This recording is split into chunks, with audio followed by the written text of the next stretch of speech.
So this is a class on auditioning, but auditioning is acting, so this is also a class on acting. Specifically, bringing layered acting into your audition. I am not an actor. I am, or have been, an auditor. One of those guys sitting on the other side of the table watching you and making little notes and not giving away anything. I don't think I was a very intimidating auditor. But I did make an actor cry once. I'll talk about that at the end. If you stick around, you can hear how I made an actor cry. Now, what do I mean by layered acting? Just doing two things at the same time. There's a smile on your face and you're crying in your heart. Well, I don't see how you can do two things at the same time. Here is a really nice and succinct example of somebody doing two things at the same time. It's so short, let's just watch it one more time. That is Amy Adams. I don't know what it's from. I just found it on the internet. If anybody knows, please tell me. But she's doing the most absolutely classic two things at the same time. She is laughing and she is crying. This is the famous thing that all actors wind up doing at some point. If you have any hope of being counted among the greats, you're going to have a scene where you're laughing and crying at the same time.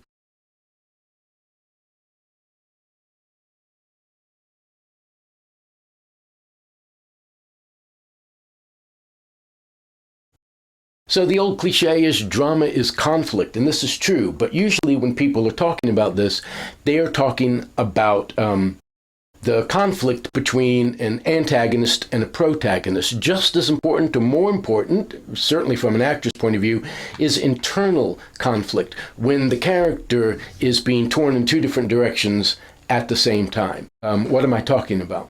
How about a character who is both terrified inside, but on the surface is trying to appear calm, cool, collected, and courageous? Or a character who is very much embarrassed, but is trying to appear nonchalant. Or somebody whose heart is breaking, but on the surface is trying to appear light and sophisticated. There I was, blushing, butterflies all a-tremble, and seems I'm attracted to a certain type.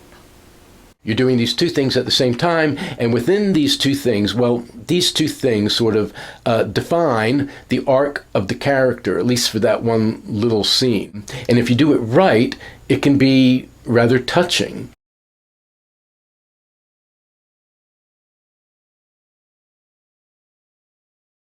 So I thought for this first video, I would do something specifically for those people who are applying to drama programs. And you've got to present a monologue. You've got to audition with a monologue, probably two monologues, one contemporary and one classical. So I thought about where can you find in a movie a monologue, and there's this perfect one from a 1972 movie called Paper Moon, starring Ryan O'Neal and his daughter Tatum O'Neal, but most importantly for our purposes, Madeline Kahn, in her first Oscar-nominated performance. I'm not going to do a whole lot of introduction here. I'm going to show the clip to you first with commentary, and then I'll make a few points about this whole audition process that you have to go through.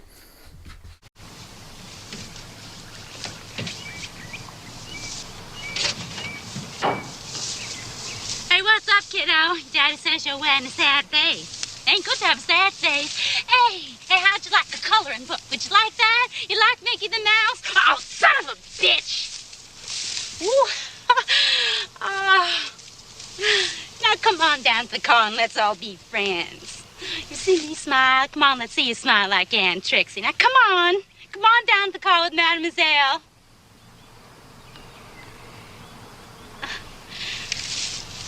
Kiddo, I understand how you feel. But you don't have to worry. One of these days, you're going to be just as pretty as Mademoiselle, maybe prettier. You already got bone structure. When I was your age, I didn't have no bone structure. It took me years to get bone structure. And don't think bone structure's not important. Nobody started to call me Mademoiselle till I was 17 and getting a little bone structure. When I was your age, I was skinnier than a pole. I never thought I'd have nothing up here. You're gonna have them up there, too. Look, I'll tell you what. Want me to show you how to use cosmetics? Look, I'll let you put on my earrings. You're gonna see how pretty you're gonna be. And I'll show you how to make up your eyes and your lips. And I'll see to it you get a little bra or something. But right now, you're gonna pick your little ass up, you're gonna drop it in the back seat, and you're gonna cut out the crap. You understand?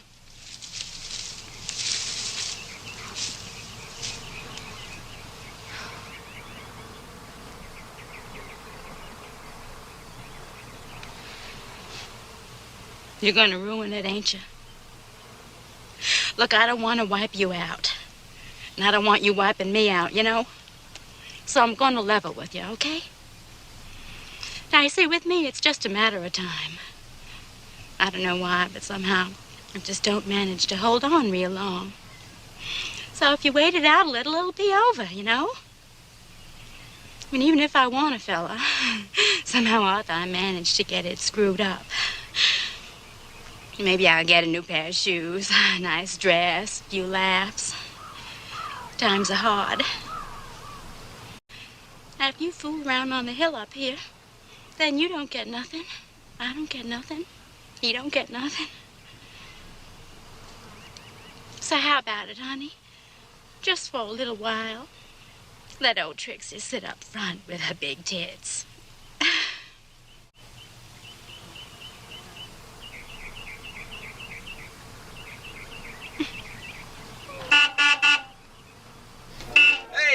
So, a couple of things.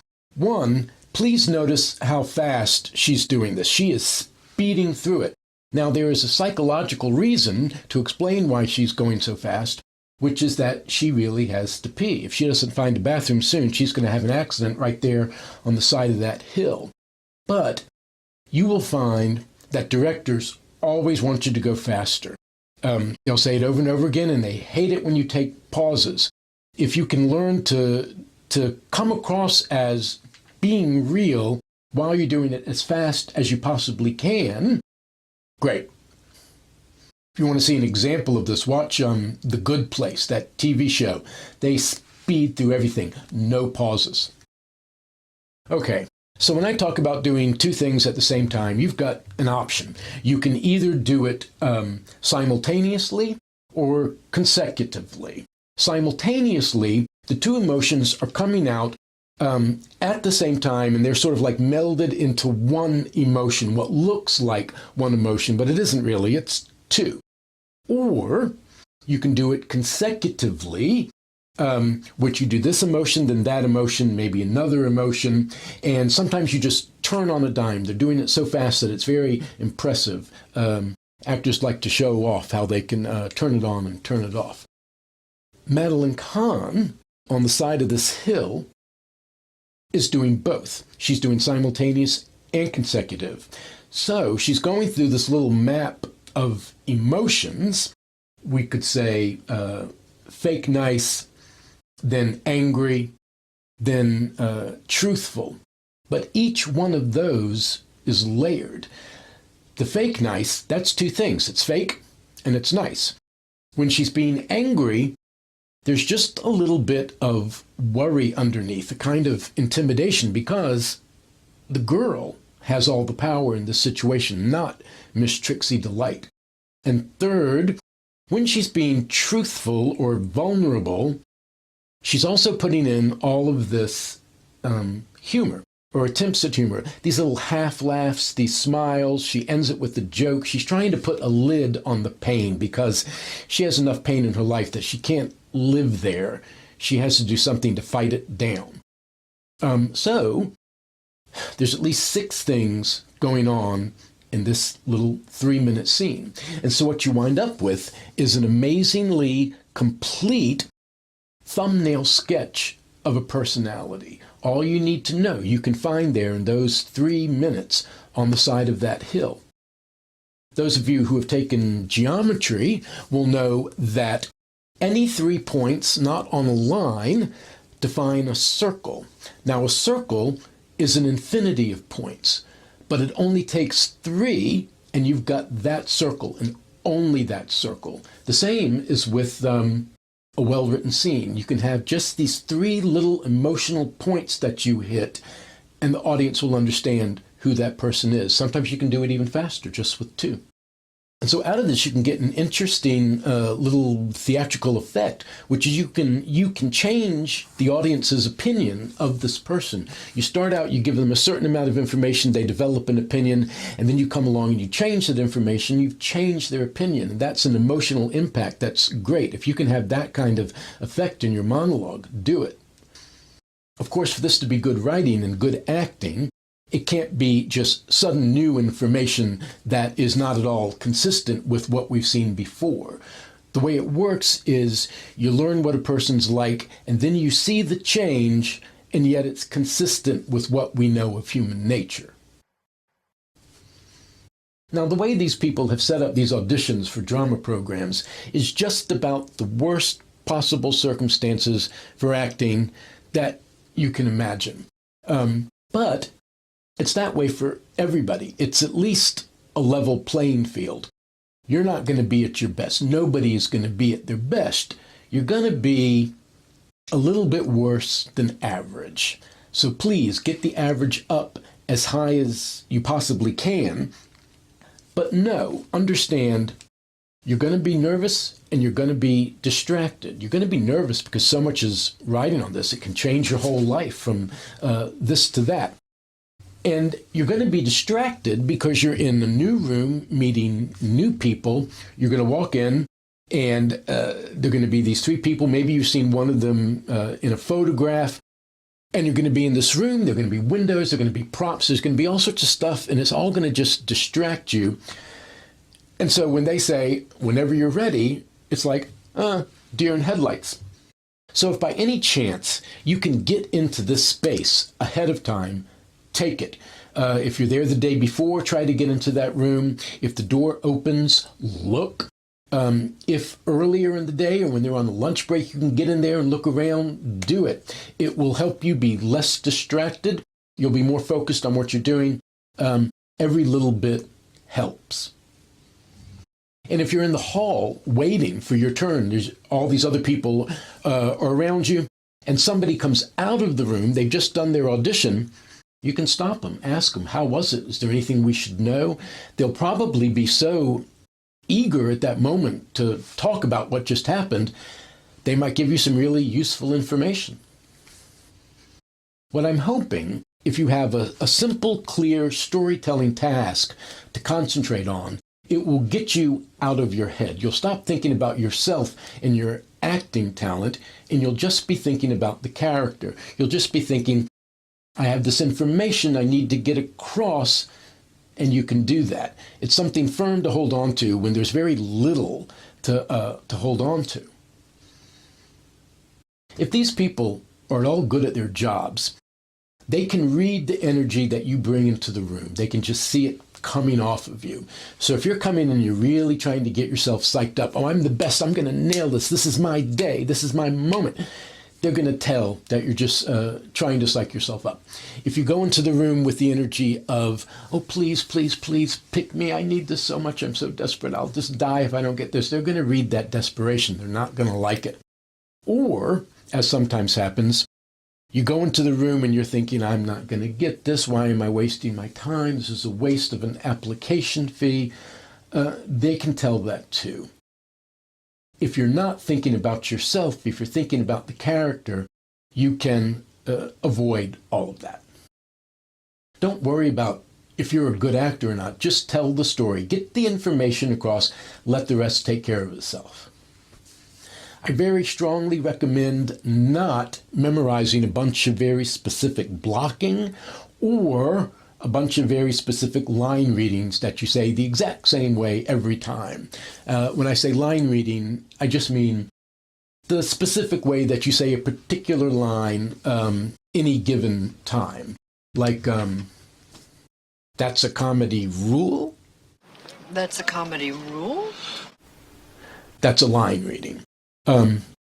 Extra credit to anybody who can tell me what movie that's from. What you should be memorizing is a little map of the emotional changes that you're going to go through and when.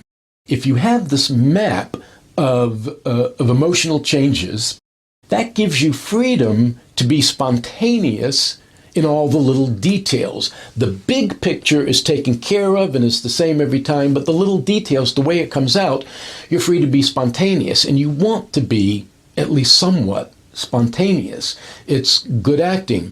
And if they see you doing something fresh and real and spontaneous in front of them, they're going to notice, and that's going to put you a little bit higher. Now, when I say spontaneous, I don't mean wildly inconsistent. You've got to be playing the same character each time you do it. You've got to make some artistic decisions that you stand by, and you deliver those consistently every time you do it. I'm talking more about the details, the way it comes out, than in your whole approach to the character. And also, directors and producers want to know that you can be consistent, that you're doing the same thing every night. They want to know that you're doing what they directed you to do. You're going to get a lot of bad acting advice. And when I say bad, I don't just mean artistically wrong-headed. I mean useless. People say things like, you just need to be more honest, be more real, or, God forbid, more intensity. More intensity. This is not something you can play. This is not advice. This is just a description of the impact they're hoping that you'll have on an audience. But that's not something you can play. It's like, here's your acting advice. It's just a good review. That doesn't help. I also very much recommend choosing material that is just way too intense. I love you. I love you so much. I love you.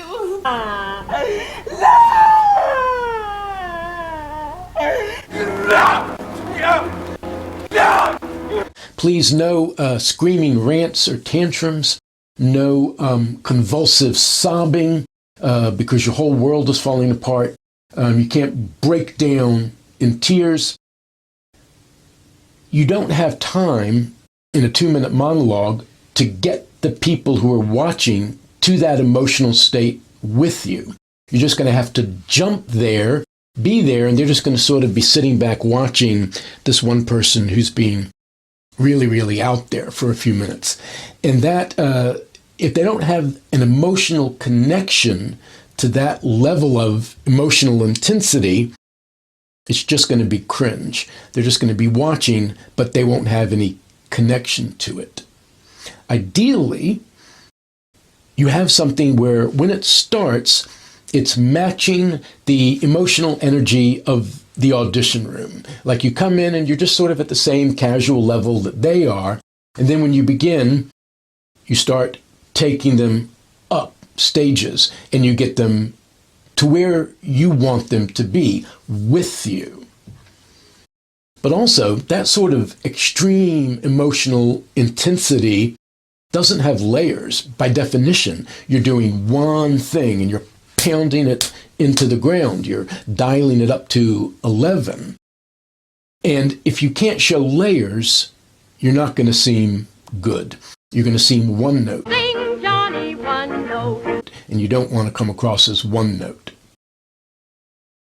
Here's something you might consider. Have a friend, I keep forgetting y'all are all theater kids, have a castmate stop you sometime when you're not expecting it and just say, do it now. And you have to do the monologue, all out, 100%, just as if you were in the audition there that day. This will give you practice in having to suddenly do it and figure out how to suddenly do it, what it takes, what it's like. And if you've done that a few times and you've got that under your belt, it won't be so nightmarish when you're suddenly doing it in front of the actual people. So here's a little historical fact for those of you who are interested in this kind of thing. I said Madeline Kahn was nominated for an Oscar for this part. She lost. She lost to Tatum O'Neal, the little girl sitting on the hill. Now, this award, this Oscar to Tatum O'Neal, who was, I think, 8 at the time, was and is a little bit controversial. It's what they call category fraud. Tatum O'Neal won for supporting, but that is in no way, shape, or form a supporting performance. She's in every scene. She's in practically every shot. It is a leading performance. And if she had been nominated in the leading category, like, for example, Quvenzhané Wallis was nominated for Beasts of the Southern Wild, Tatum O'Neal might have won, because the winner that year was Glenda Jackson for a movie called A Touch of Class, which is a perfectly good movie, and she gives a really wonderful performance, but it's not exactly what you would expect to be an Oscar-winning performance. And if Tatum O'Neal had been there, she very well might have won it. So, if Tatum O'Neal is out of the supporting category, then that means Madeline Kahn has a much better chance, although it might have gone to Linda Blair for The Exorcist, and I think she was about 12 when she did that. She probably would have won, although it's hard to say. Or it might have been Candy Clark for American Graffiti. She was really amazing in that. It's a counterfactual, and there's really no point in talking about counterfactuals. So, how I made an actor cry.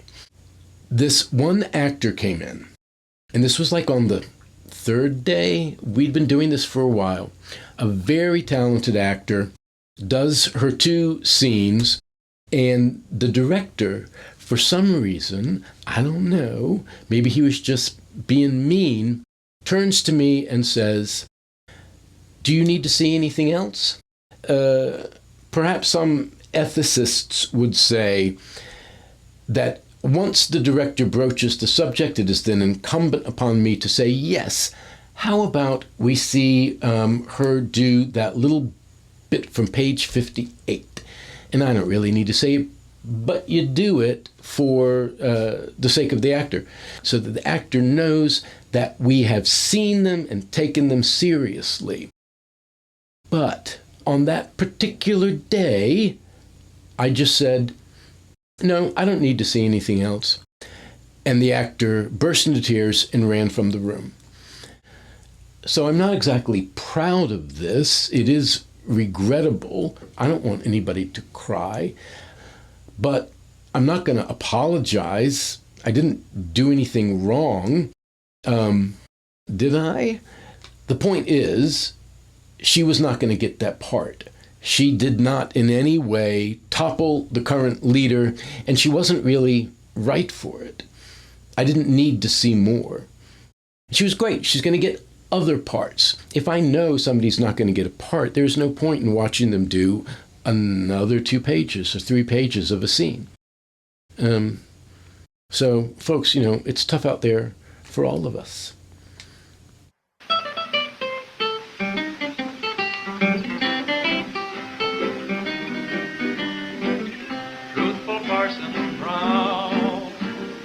Living in a southern town, for doing good and talking good, he was known around.